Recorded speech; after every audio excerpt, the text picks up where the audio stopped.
নাহিদ এবং আসিফের পাশাপাশি সবচেয়ে বেশি যে মানুষটা মুখ্য ভূমিকা পালন করেছে এই ছাত্র আন্দোলনে সে হচ্ছে সার্জিস, যাকে মানে কি বলবো, ক্যামেরার সামনে চটান চটান করে অনেক দুর্বার আওয়াজ করে প্রতিনিয়ত ছাত্রদের শরীর বা এর রক্ত গরম রাখতে ভূমিকা পালন করতে দেখা গেছে।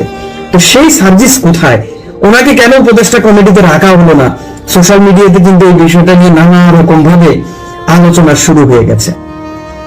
তাদের মধ্যে কি মানে এই পদ ভাগাভাগি নিয়ে গ্যাঞ্জাম লেগে গেছে?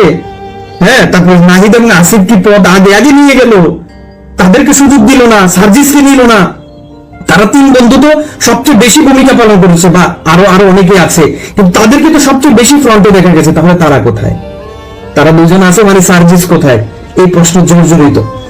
আপনি অনেকে আমাকে প্রশ্ন করেছেন যে ভাই এটা কিভাবে সম্ভব, এই ছেলেটার বাদ দিয়ে দিল, এত সুন্দর একটা ছেলে, কত কষ্ট করলো, কত ভূমিকা পালন করলো। তাদের উদ্দেশ্যে আমি বলতে চাই, আপনারা যে সার্জিসকে দেখতে পাচ্ছেন না, না দেখার পিছনে অনেক বড় একটা কারণ আছে। তো যাই হোক, এই কারণটা আমি আপনাদেরকে জানাবো। আপনারা ভিডিওটা শেয়ার করতে থাকেন, সবাইকে দেখার সুযোগ করে দিয়ে থাকেন। দেখেন, এই যে উপদেষ্টা কমিটি, আমি প্রথমে আপনাদেরকে জানিয়ে রাখি যে এই উপদেষ্টা কমিটি কিন্তু আগামীতে নির্বাচনে অংশগ্রহণ করতে পারবে না।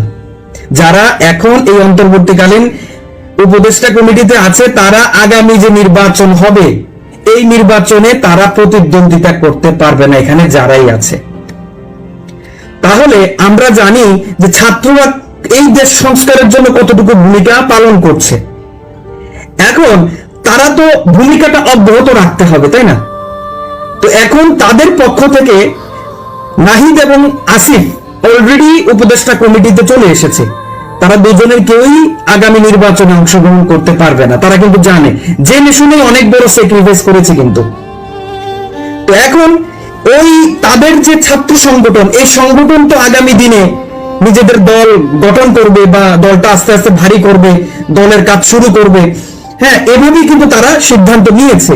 এখন তারা যদি আগামীতে তাদের দল, তাদের ছাত্রদের দল যদি নির্বাচনে অংশ নেয়, তখন সেখানে কে মুখ্য ভূমিকা পালন করবে? এখানে তো অলরেডি নাহিদ আসিফ চলে এসছে উপদেষ্টা কমিটিতে। তো তখন মুখ্য ভূমিকা পালন করবে হচ্ছে সার্জিস। তখন ছাত্রদের হয়ে লড়াই করবে এই সার্জিস, তাকে সহযোগিতা করবে বাকি যারা রয়েছে। যেহেতু নাহিদ এবং আসিফরা এখন এই সরকারে এসেছে সুন্দর সুষ্ঠু একটা নির্বাচন তৈরি করে দেওয়ার জন্য এবং ভঙ্গুর বাংলাদেশকে স্ট্রং আকারে তৈরি করার জন্য, এবং পাশাপাশি অবশ্যই সার্জিসরা সবাই ভূমিকা রাখবে। কিন্তু তারা যদি আগামীতে সাংবিধানিকভাবে দেশের হয়ে, এবার তো অটোমেটিক হয়ে গেছে, অটো পাস করেছে, কিন্তু নেক্সট নির্বাচনে কিন্তু অটো কাজ করবে না, তখন আর অটো পাস হবে না। তখন তাদেরকে নির্বাচন করে, জনমত যাচাই করে, নির্বাচন করে, জনমত নিয়ে, ভোটাধিকার দিয়ে তাদেরকে কিন্তু এই দেশের সংস্কারের কাজে নিজেদেরকে নিয়োজিত রাখতে পারবে। তো সেই সময় আসলে সার্জিসের ভূমিকা থাকবে অপরিহার্য। তারা ভবিষ্যৎ পরিকল্পনা করেই এই সার্জিসকে দূরে রেখেছে, এবং সার্জিস কিন্তু এটা অলরেডি স্ট্যাটাস আকারে প্রকাশ করেছে। নিশ্চয়ই ও প্রশ্নবিদ্ধ যে তুমি নেই কেন, তুমি নেই কেন, তুমি নেই কেন। তখন সে ক্লিয়ার করেই বলেছে যে আমি তো আছি, কিন্তু আমার যে দুই বন্ধু কত বড় স্যাক্রিফাইস করেছে এটা কি আপনারা জানেন? আপনারা তো শুধু জানতে যাচ্ছেন আমি কেন নেই, আমি কেন নেই, আমি কেন নেই। আমি আছি, আমি খোটা হয়ে দাঁড়াবো।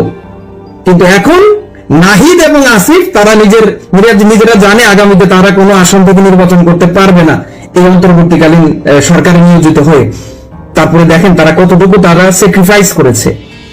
কারণ আমরা আগামীতে দল গঠন করব, হয়তোবা এই সার্জিসরা, ডক্টর ইউনূসরা 3 মাস বা 6 মাস বা 7 মাস বা 5 বছর এর মধ্যেই তো নির্বাচন দিবে বা দিতে হবে, সাংবিধানিক যে নিয়ম। তো সেই নির্বাচনে তো কাউকে না কাউকে প্রতিদ্বন্দ্বিতা করতে হবে আমাদের পক্ষ থেকে। তখন আমাকেই হয়তো বা মুখ্য ভূমিকা পালন করতে হতে পারে। সেই কারণেই আসলে সার্জিসকে ভবিষ্যৎ পরিকল্পনা নিয়েই আসলে দূরে রাখা হয়েছে।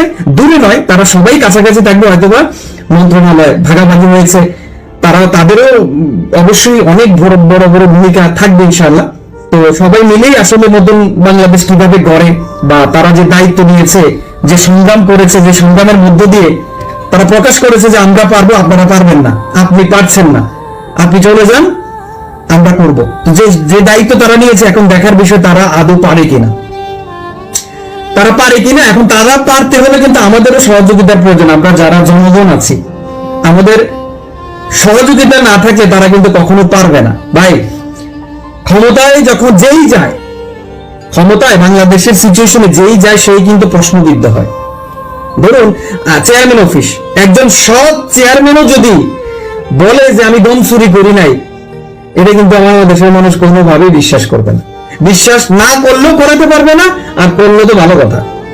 তো সেম জিনিস এখন যখন নাহিদ এবং আসিফের হাতে বা অন্যান্য যারা আছে যাদের হাতে ক্ষমতা গেছে, তারা যদি এখন কোনো দোষ নাও করে, 2-4 দিন আছে আর বাকি আর কি, এরপর থেকে দেখবেন আসলে মাশাআল্লাহ আমরা ওদের দোষ ত্রুটি খুঁজে বের করে আমরা প্রকাশ করা শুরু করব যে আসলে তাদের ভুল ত্রুটিগুলো কোথায়।